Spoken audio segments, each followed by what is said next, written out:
ese mecanismo de ejecución directa limitada.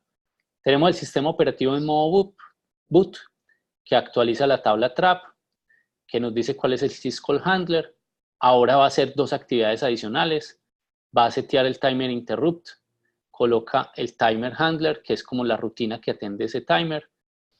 El hardware inicia el timer y el timer a partir de ahí, después del boot, va a interrumpir la CPU cada X milisegundos. Todo esto se hace en modo kernel, ¿cierto?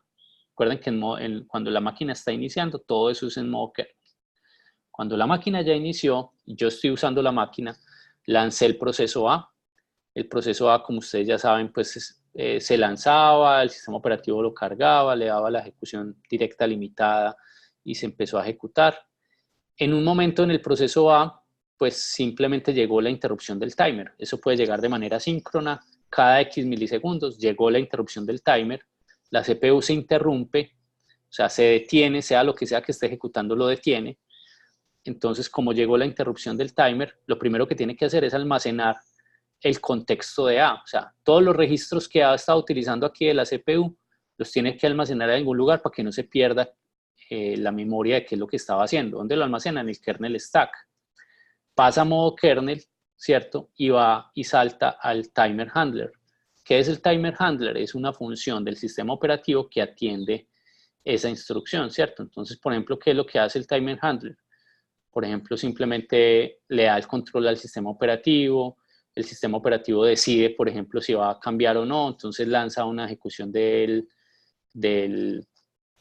scheduler. Si el scheduler decide que hay que cambiar de proceso, entonces ejecuta la rutina switch. Al ejecutar la rutina switch, entonces, ¿qué es lo que hace? Almacena los registros de A, que los tiene en el kernel stack de A, al process control block de A o el process struct de A. Recuerden que ahí es donde va, aquí ya se va a la memoria principal del sistema.